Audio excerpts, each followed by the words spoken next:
क्या कुछ है वॉर जोन के अपडेट। सीरिया में सत्ता पलट के बाद क्या कुछ हुई है तब्दीली। इसके अलावा सीरिया में असद के पतन के बाद क्या जॉर्डन में भी विद्रोह का खतरा मंडराने लगा है। साथ ही साथ जानेंगे क्या कुछ अपडेट सीरिया से है सत्ता परिवर्तन के बाद। इधर रूस में बैठकर असद अपनी नाराजगी क्यों दिखा रहे हैं, और तुर्की तो बड़ा चालाक निकला। लेकिन एक बड़ा सवाल यह रहेगा कि क्या एर्दोआन यानी तुर्की अब जो मुस्लिम कंट्रीज हैं उनका नया मसीहा बनकर निकल आया है, नया खलीफा बनकर उभर रहा है। यह भी एक बड़ा सवाल रहेगा। सबसे पहले फटाफट अपडेट भी आपको बता दें क्या कुछ अपडेट वॉर जोन से इस वक्त मिल रहे हैं, क्या तब्दीलियां आई है वो भी जान लीजिए।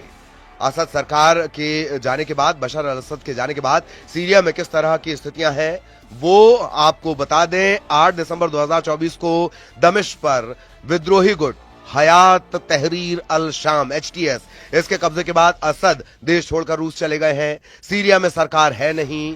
अब जान लीजिए ट्रंप ने क्या कुछ कहा है कि तुर्की ने सीरिया में सत्ता परिवर्तन करवाया है। विस्तार से भी बताएंगे। संयुक्त राष्ट्र के विशेष दूत ने बैठक की है। विद्रोही नेता अहमद अल शरा ने दमिश्क में सीरिया के लिए संयुक्त राष्ट्र के विशेष दूत गिर पेडरसन के साथ एक बैठक की है। गोलान हाइट्स पर इजराइल की नजर लगातार बनी हुई है। इजराइल सरकार गोलान हाइट्स में बस्तियों के विस्तार की योजना को मंजूरी दे चुकी है। यह हमने आपको विस्तार से भी बताया है। डेमोग्राफी चेंज, रूस ने सीरिया के कुछ राजनयिकों को निकाल दिया है। इसके अलावा ब्रिटेन ने एचटीएस के साथ राजनयिक संपर्क स्थापित कर लिया है। ब्रिटेन की जो सरकार है वो तहरीर अल शाम, हयात तहरीर अल शाम, इसके साथ राजनयिक संपर्क बना रही है। इसके साथ ही सीरिया संकट का जो असर है वो हिजबुल्लाह पर भी है। हिजबुल्लाह के नेता नईम कासिम मान रहे हैं कि सीरिया में जो संघर्ष हुआ उसका असर उस मार्ग पर पड़ा है जिसके जरिए उनके हथियार पहुंचा करते थे। असद सरकार के पतन के बाद शनिवार को पहले टेलीविजन संबोधन में कासिम ने ये बात स्वीकार की है। इसके अलावा सीरिया के जो निष्कासित राष्ट्रपति हैं बशर अल असद, सोमवार को उन्होंने कहा कि सीरिया को छोड़कर वो जाना नहीं चाहते थे। देश छोड़ने की कोई योजना नहीं थी, वो लड़ना चाहते थे, लेकिन रूस ने उन्हें वहां से निकाल लिया। और सीरिया के हालात पर ईरान क्या कुछ कह रहा है। सीरिया में विद्रोही बलों के द्वारा बशर अल असद की सरकार को उखाड़ फेंके जाने के बाद ईरान ने कहा कि वर्तमान स्थिति में इस बारे में फैसला करना जल्दबाजी होगी। ईरान जोर दे रहा है कि तेहरान की चिंता केवल सीरिया या ईरान की नहीं है बल्कि पूरे इलाके की स्थिरता और सुरक्षा को लेकर है। इधर संयुक्त राष्ट्र ने सैन्य अभियान रोकने की अपील की है। इजराइल के सैन्य अभियान बंद होने चाहिए। उन्होंने यह भी कहा कि मध्य पूर्व में सभी संघर्षों को तत्काल रोकने की जरूरत है। गिर पेडरसन ने एक प्रेस कॉन्फ्रेंस में यह बात कही है कि बहुत परेशान करने वाली बात है कि सीरियाई इलाके में इजरायली गतिविधियों और बमबारी को लगातार देख रहे हैं, रोकने की जरूरत है। और एक सवाल जो बना हुआ है कि हयात तहरीर अल शाम एचटीएस के लीडर मोहम्मद अल बशीर सीरिया के अंतरिम सरकार के मुखिया होंगे, जानकारी मिल रही है। इससे पहले उन्होंने सीरिया के इदलिब राज्य में एचटीएस की सरकार का नेतृत्व किया था। बशर अल असद का ताल्लुक अलावी समुदाय से है। यह समुदाय सीरिया में अल्पसंख्यक है। इसकी आबादी है तकरीबन 12% के आसपास इसकी आबादी है। ये तो वो अपडेट हो गए कि बशर अल असद की सरकार के बाद किस तरह के हालात हैं। लेकिन जो सबसे बड़ी बात निकल कर आई है वो ये कि क्या तुर्की नया खलीफा, मुस्लिम देशों का नया मसीहा बन रहा है। ईरान, सऊदी अरब, संयुक्त अरब अमीरात, इनके लिए नाक का सवाल था सीरिया, प्रतिष्ठा का विषय था सीरिया। मैदान किसने? तुर्की ने मार लिया। तुर्की का जो समर्थित है एचटीएस विद्रोही, उन्होंने सीरिया पर कब्जा कर लिया। बशर अल असद रूस भाग गए हैं और इसके बाद ये बात कही जाने लगी है सीरिया के नए शासकों ने मदद मांगी तो हम सैन्य ट्रेनिंग देंगे, तुर्की ये कह रहा है। इसके अलावा ये माना जा रहा है कि तुर्की में एर्दोआन युग की एक शुरुआत में तुर्की के जो राष्ट्रपति हैं, सीरिया के पूर्व राष्ट्रपति बशर अल असद के संरक्षक पहले ही हुआ करते थे जब ये एर्दोगन युग शुरू हुआ था। असद को अपने परिवार के साथ छुट्टियां मनाने तक का ऑफर दिया गया था। 2011 में फिर क्रांति हुई और असद ने सेना को इसे कुचलने के लिए कहा। तब से, ये 2011 के आसपास का जो घटनाक्रम था, तब से एर्दोआन और असद एक दूसरे के कट्टर विरोधी बन गए थे। लेकिन ताजा हालात में सीरिया में सेना के क्रूर सैन्य अभियान से लाखों की तादाद में लोग देश छोड़कर तुर्की भी गए।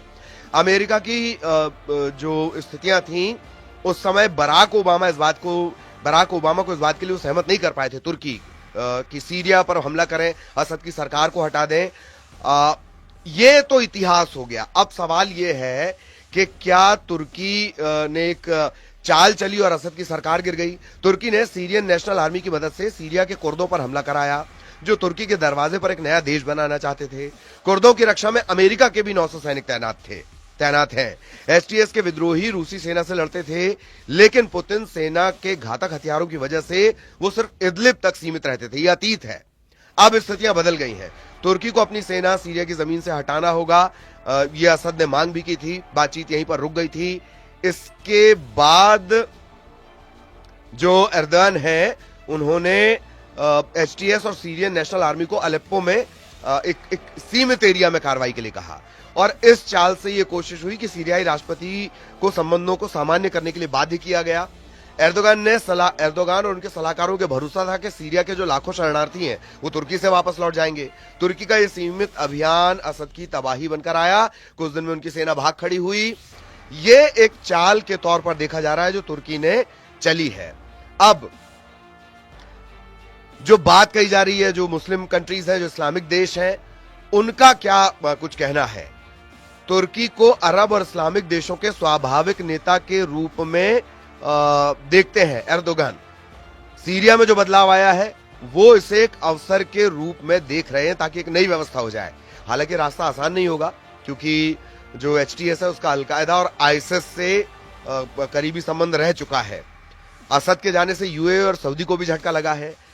यूएई और असद के बीच गंभीर बातचीत भी चल रही थी। सऊदी और यूएई दोनों चाहते थे कि असद सत्ता में बने रहें, लेकिन चाल कामयाब हुई तुर्की की, और ऐसा लगता है कि वो एक नए मसीहा के तौर पर, मुस्लिम वर्ल्ड के नए मसीहा के तौर पर सामने आया है। इसके अलावा इधर सीरिया में असद की सरकार गिरने के बाद अरब के कई देशों में हलचल है, इसमें जॉर्डन भी है।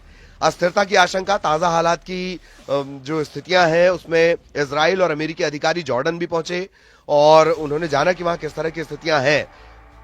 जॉर्डन पर इसलिए दुनिया का ध्यान ज्यादा है क्योंकि इजराइल के दो अहम अफसर शिन बेट और आईडीएफ मिलिट्री इंटेलिजेंस के जो अधिकारी हैं, श्लोमी बिंदर, वो जॉर्डन के दौरे पर पहुंचे और वहां की स्थितियां देखी।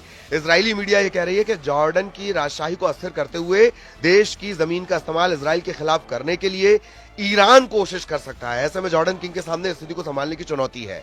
ईरान के मिसाइल हमले को रोकने में भी वो इजराइल की मदद कर चुके हैं। जॉर्डन की राजशाही पर अरब दुनिया की भी नजर रहती है, क्योंकि जो किंग हैं, जॉर्डन के जो किंग हैं, वो दरअसल अब्दुल्लाह पैगंबर मोहम्मद के वंश से आते हैं। यही वजह है। 1999 से जॉर्डन के राजा हैं अब्दुल्ला द्वितीय, और तकरीबन 25 साल से वो राज कर रहे हैं। 1999 से ही ये सिलसिला चला आ रहा है। अपने पिता के बाद हुसैन देश के शासक बने थे और कुछ हफ्ते पहले ही उन्होंने अपने बड़े बेटे अब्दुल्लाह को अपना वारिस बनाया है। और पैगंबर मोहम्मद की, ये कहा जाता है कि पैगंबर मोहम्मद की 41वीं पीढ़ी के ये वंशज हैं। अब एक और बड़ा अपडेट असद के बारे में आपको दे दें।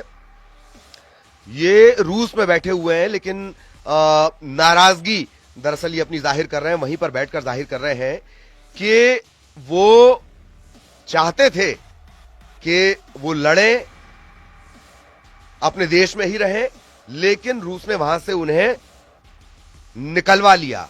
और यही वजह है कि अब वो अपनी नाराजगी और जो विद्रोही गुट है उनके खिलाफ लगातार बाहर से, यानी रशिया से, वो अपनी भड़ास एक तरह से निकाल रहे हैं। दमिश्क पर विद्रोहियों के कब्जे के बाद रूस की मदद से वो देश छोड़कर भागे थे। अब वो कह रहे हैं कि नहीं, मैं भागना नहीं चाह रहा था, वो तो दरअसल लड़ाई रखना चाह रहे थे। बेस कैंप पर हमले के बाद उन्होंने देश छोड़ दिया था। अब वो ये कह रहे हैं कि नहीं, वो वहीं रहना चाहते थे, मुकाबला करना चाहते थे, लेकिन ऐसा नहीं हुआ। तो ये पूरे सीरिया और सीरिया से जुड़ा हुआ अपडेट हमने आपको बताया। एक बड़ा सवाल यही कि क्या तुर्की, जिन्हें एर्दोगन भी कुछ लोग कहते हैं, एर्दोआन भी कहते हैं, तुर्की के जो मुखिया हैं, क्या वो मुस्लिम देशों के नए मसीहा के तौर पर उभरना चाहते हैं? ये अरब कंट्रीज का या मुस्लिम वर्ल्ड कंट्रीज का, इस्लामिक कंट्रीज का नया टेंशन है, जो चाहते थे कि सीरिया में बशर अल असद की सरकार रहे, लेकिन तुर्की की चाल से सीरिया में हो गया तख्ता पलट। तो ये वो तमाम अपडेट्स हैं जो इस वक्त वॉर जोन से मिल रहे हैं।